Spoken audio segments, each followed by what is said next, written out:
देखो पाठ्य पुस्तक के प्रश्न पृष्ठ संख्या 105 पर पहला प्रश्न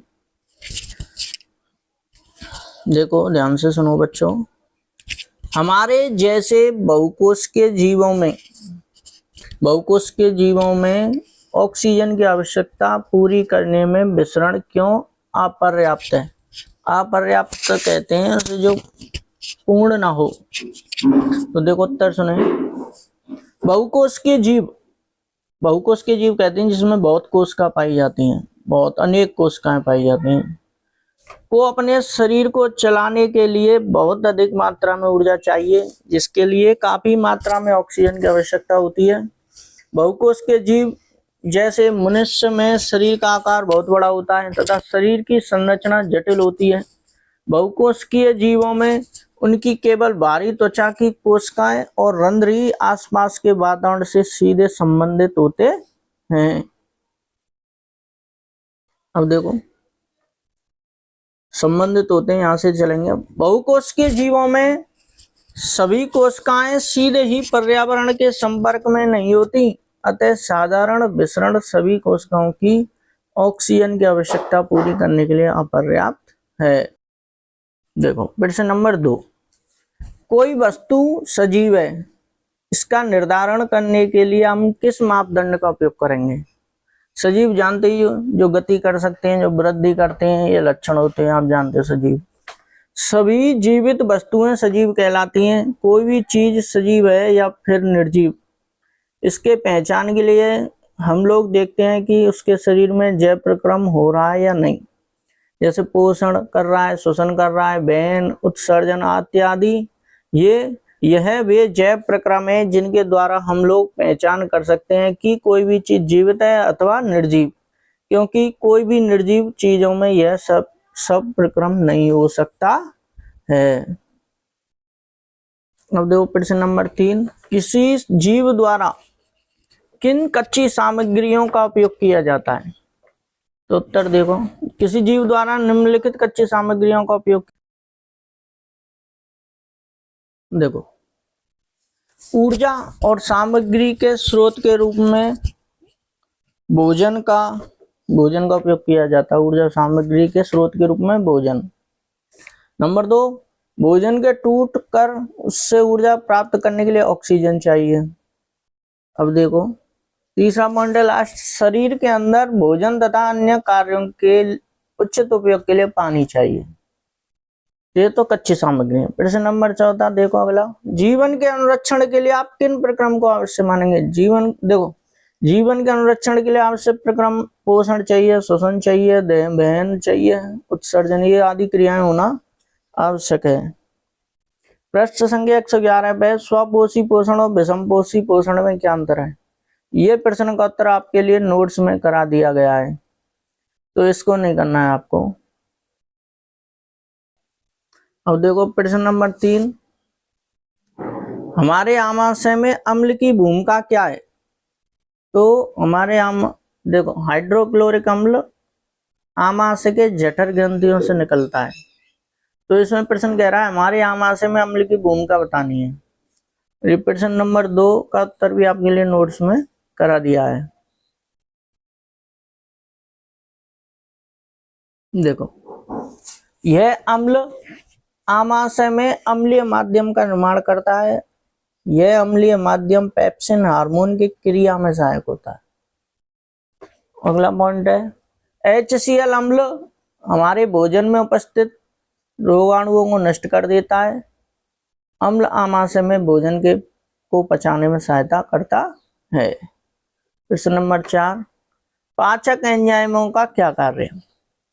ये आपको मैंने बताई है एंजाइम क्या होते हैं। एंजाइम वे जैव प्रेरक होते हैं जो जटिल पदार्थों को सरल पदार्थों में बदलने में सहायता प्रदान करते हैं। इन पाचक एंजाइमों के द्वारा ही कार्बोहाइड्रेट, प्रोटीन तथा वसा का पूर्ण रूप से पाचन हो पाता है। एंजाइम के उदाहरण हैं, जैसे एंजाइम कौन कौन से होते हैं? एमिलेज, लाइपेज, पेप्सिन, ट्रिप्सिन इत्यादि। अब दो नंबर 5, क्षुद्रांत को कैसे अवकल्पित किया गया है? देखो ध्यान से सुनो बच्चों। देखो प्रश्न दोबारा समझो। पचे हुए भोजन को अवशोषित करने के लिए क्षुद्रांत को कैसे अवकल्पित किया गया, देखो कैसे बनाया गया है। क्षुद्रांत पाचित भोजन को अवशोषित करने का मुख्य स्थान है। क्षुद्रांत की आंतरिक भित्ति जिसे आस्तर भी कहते हैं, आस्तर मतलब अंदर का स्तर, अंगुली जैसी संरचनाओं या प्रवर्ध में विकसित होते हैं, इन्हें दीर्घरोम कहते हैं। ये अवशोषण का सतही क्षेत्रफल बढ़ा देते हैं और दीर्घरोम में रुधिर वाहिकाओं में बहुतायत होती है, जो भोजन को अवशोषित करके शरीर की प्रत्येक कोशिका तक पहुंचाते हैं। अब देखो प्रश्न पहला, श्वसन के लिए ऑक्सीजन प्राप्त करने की दिशा में एक जलीय जीव की अपेक्षा स्थलीय जीव किस प्रकार लाभप्रद है। तो प्रश्न कहने का मतलब यह है, श्वसन करने के लिए ऑक्सीजन प्राप्त करने की दिशा में एक जलीय जीव मतलब जल में रहने वाला जीव की अपेक्षा स्थल में रहने वाला जीव किस प्रकार लाभप्रद है। उत्तर, जलीय जीव जल में घुली हुई ऑक्सीजन का श्वसन के लिए उपयोग करते हैं। जल में घुली हुई ऑक्सीजन की मात्रा वायु में उपस्थित ऑक्सीजन की मात्रा की तुलना में बहुत कम है, इसलिए जलीय जीवों के श्वसन की दर स्थलीय जीवों की अपेक्षा अधिक तेज होती है। मछलियां अपने मुंह के द्वारा जल लेती हैं और बलपूर्वक इसे क्लोम तक पहुंचाती हैं, वहीं जल में घुली हुई ऑक्सीजन को रुधिर प्राप्त कर लेता है। देखो मनुष्यों में ऑक्सीजन तथा CO2 का परिवहन कैसे होता है। तो देखो मानव में ऑक्सीजन का वहन श्वसन वर्णक हीमोग्लोबिन के द्वारा होता है। ऑक्सीजन को एक जगह से दूसरी जगह ले जाने के लिए हीमोग्लोबिन जरूरी होता है, श्वसन वर्णक होता है जो हीमोग्लोबिन के द्वारा होता है ऑक्सीजन का वहन। अब ये कोष्टक में आ रहा ना ये बंदा, ये छोड़ देना है आपको, यहाँ से चालू करना है लिखना। और यह लाल रुधिर कणिकाओं में उपस्थित होता है, RBC लाल रुधिर कणिकाओं को कहते हैं इंग्लिश में रेड ब्लड सेल्स। तो यह लाल रुधिर कणिकाओं में उपस्थित होता है। CO जल में हमारे रुधिर में विलय अवस्था में होता है। और प्रश्न नंबर 4, गैसों के विनिमय के लिए, विनिमय कहते हैं गैसों के आदान प्रदान के लिए मानव फुफ्फुस में अधिकतम क्षेत्रफल को कैसे अधिकल्पित किया है। अधिकल्पित मतलब दर्शाया है। तो देखो उत्तर, फुफ्फुस के अंदर मार्ग छोटी छोटी नलिका में विभाजित हो जाती है, जो अंत में गुब्बारे जैसी संरचना का निर्माण करती है, जैसे कूपका कहते हैं। यह पतली झिल्ली वाली रचनाएं होती हैं, जिसके कारण गैसों जैसे ऑक्सीजन, कार्बन डाइऑक्साइड का आदान प्रदान आसानी से हो पाता है। यह एक विस्तृत क्षेत्रफल प्रदान करते हैं, जिससे कि ज्यादा से ज्यादा गैसों का आदान प्रदान हो सके। और कूपका के चारों ओर रक्त वाहिनी की केशिकाओं लिख रही है, ये केशिकाओं का विस्तृत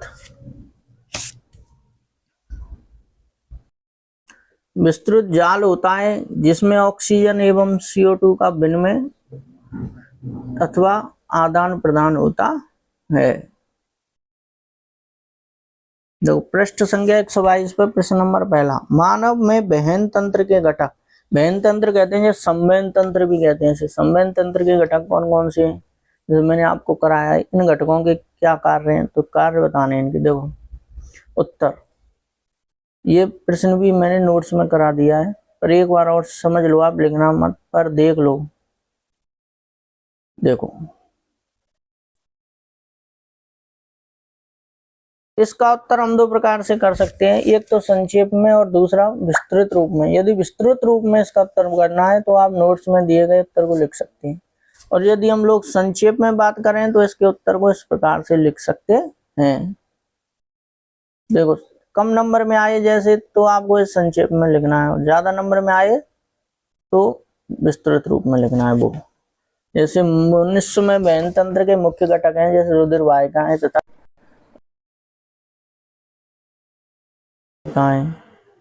रुधिर वाहिकाएं और रक्त, मैंने बताया आपके लिए पहला ही।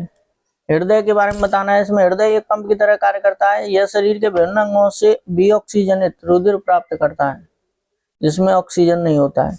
ये ऑक्सीजनीकरण के लिए इस अशुद्ध रक्त को फेफड़ों में भेजता है, फिर फेफड़ों से प्राप्त ऑक्सीजन युक्त रक्त को अपने पास बुलाता है एवं पूरे शरीर में पंप करता है। तो देखो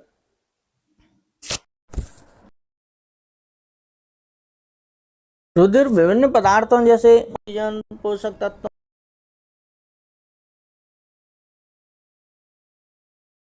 लास्ट पॉइंट है रुधिर वाहिकाएं, जैसे रुधिर वाहिकाएं ये होती हैं सिराएं, धमनियां, केशिकाएं, इनमें क्या रक्त बहकर जाता है हृदय से दूर विभिन्न अंगों से हृदय तक रक्त पहुंचाते हैं। अब देखो प्रश्न नंबर 2, स्तनधारी तथा पक्षियों में बी ऑक्सीजनित तथा विऑक्सीजनित रुधिर को अलग करना क्यों आवश्यक है? स्तनधारी कहते हैं जो जल में और थल में दोनों पर रहते हैं, और पक्षी जानते हो जो स्थल पर ही रहते हैं ये।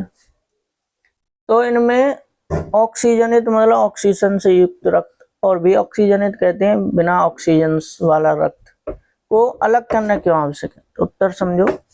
स्तनधारी तथा पक्षियों को नियमतापी प्राणी कहते हैं। नियमतापी मतलब इनका टेम्परेचर सहन करने योग्य होता है। वातावरण के तापमान में परिवर्तन होने के बावजूद इन प्राणियों के शरीर का तापमान अपरिवर्तित रहता है, बदलता रहता है। स्तनधारी तथा पक्षियों में शरीर के तापमान को बनाए रखने के लिए अपेक्षाकृत अधिक ऊर्जा की आवश्यकता होती है। ऑक्सीजनित और विऑक्सीजनित रुधिर को हृदय के दाएं और बाएं भाग में से आपस में मिलने से रोकना परम आवश्यक है। इस प्रकार का बंटवारा शरीर को उच्च दक्षतापूर्ण ऑक्सीजन की पूर्ति करता है। देखो नियमतापी आया प्रश्न में, नियमतापी किसे कहते हैं? तो पहले इसको समझो। जिन जीवों का शरीर का तापमान हमेशा स्थिर रहता है उन्हें नियततापी या गर्म रक्त प्राणी कहते हैं। ये जीव पर्यावरण के तापमान की परवाह किए बिना अपने शरीर के तापमान को नियंत्रित कर लेते हैं। इन जीवों में पक्षी और स्तनधारी शामिल हैं। स्तनधारी में जैसे जो जल में रह सकते हैं और थल में भी रह सकते हैं, सांप, मछली, जो स्तनधारी प्राणी हैं जो जल पर भी रह सकते हैं, थल पर भी रह सकते हैं। इसलिए ये अपने शरीर को टेम्परेचर को अपने अनुसार बदलते रहते हैं, इसलिए नियमतापी समझना जरूरी है। देखो पादप में भोजन का स्थानांतरण कैसे होता है, ऐसे प्रश्न आ चुका है एक बार। अथवा यूं पूछ सकता है पादपों में पत्तियों द्वारा निर्मित भोजन का वहन किस प्रकार होता है? वहन मतलब स्थानांतरण किस प्रकार होता है? तो उत्तर देखो इसका। पौधों में भोजन का स्थानांतरण की प्रक्रिया, पहला जाइलम के द्वारा भोजन के परिवहन में एटीपी के रूप में ऊर्जा की आवश्यकता होती है। एटीपी की फुल फॉर्म पूछ सकता है, एडिनोसिन ट्राइफॉस्फेट, ठीक है। अब देखो दूसरा, सर्वप्रथम प्रकाश संश्लेषण से प्राप्त सुक्रोज जैसे पदार्थ फ्लोएम उत्तक में ऊर्जा के द्वारा स्थानांतरित होते हैं। जैसे ही फ्लोएम में यह पदार्थ पहुंचते हैं उनका परासरण दाब बढ़ जाता है, जिससे इसमें जल प्रवेश करने लगता है। यह दाब पदार्थों को फ्लोएम से उस उत्तक तक ले जाता है जहां दाब कम होता है। यह दाब फ्लोएम को पादप की आवश्यकताओं के अनुसार पदार्थों का स्थानांतरण कराता है। प्रश्न नंबर 2, उत्सर्जित उत्पाद से छुटकारा पाने के लिए पादप किन विधियों का उपयोग करते हैं? तो निम्न विधियों का प्रयोग करते हैं। जैसे देखो पौधे कुछ पदार्थों को व्यर्थ के रूप में आसपास की मृदा में उत्सर्जित कर देते हैं। और देखो इस लाइन को लिखना आप, पादप उत्सर्जन के लिए जंतुओं से बिल्कुल भिन्न युक्तियां प्रयुक्त करते हैं। जैसे पौधे कुछ पदार्थों को व्यर्थ के रूप में आसपास की मृदा में उत्सर्जित कर देते हैं। एक तो देखो रात के समय पौधों के लिए O2 एक व्यर्थ पदार्थ नहीं है, जबकि CO2 व्यर्थ पदार्थ है। रात में पेड़ पौधे CO2 क्या करते हैं? व्यर्थ पदार्थ, CO2 नहीं छोड़ते रात में। O2 एक व्यर्थ पदार्थ नहीं है, जबकि CO2 व्यर्थ पदार्थ है। व्यर्थ पदार्थों जैसे गोंद तथा रेजिन के रूप में पुराने जाइलम उत्तक में एकत्रित हो जाते हैं। अनेक पादप व्यर्थ पदार्थ कोशिकाओं में रिक्तकाओं में संचित हो जाते हैं। व्यर्थ पदार्थ पत्तों में भी एकत्रित हो जाते हैं तो फिर गिर जाते हैं। यहाँ तक कि पौधे फालतू पानी को बाष्पोत्सर्जन द्वारा वायु में छोड़ देते हैं। अब देखो, दिन के समय पौधों की कोशिकाओं में श्वसन के कारण उत्पन्न CO2 एक व्यर्थ पदार्थ नहीं है, क्योंकि पेड़ पौधे दिन में क्या करते हैं, CO2 ग्रहण करते हैं और रात में ऑक्सीजन, दिन में ऑक्सीजन छोड़ते हैं हमारे लिए, क्योंकि इसे प्रकाश संश्लेषण के लिए प्रयुक्त कर लिया जाता है। दिन के समय अत्यधिक मात्रा में O2 उत्पादित होती है। दिन के समय हमारे लिए पेड़ पौधे ऑक्सीजन देते हैं और रात में CO देते हैं, कार्बन मोनोऑक्साइड, जो उसके स्वयं के लिए एक व्यर्थ पदार्थ होता है, उसे वायुमंडल में मुक्त कर दिया जाता है। ये प्रश्न वैसे कम मोस्ट है, आपके लिए कराया है जो प्रश्न नंबर 2 वाला, तो एक बार आप जरूर लिख जरूर लें और हल्की नजर से देख लें बस। अब देखो अगला प्रश्न नंबर 3, मूत्र बनने की मात्रा का नियमन किस प्रकार है। मूत्र बनने की मात्रा इस प्रकार नियंत्रित की जाती है कि जल की मात्रा का शरीर में संतुलन बना रहे। जल की बाहर निकलने वाली मात्रा इस आधार पर निर्भर करती है कि उसे कितना विलेय पदार्थ उत्सर्जित करना है। अतिरिक्त जल का वृक्क में पुनरावशोषण कर लिया जाता है और उसका पुनः उपयोग हो जाता है।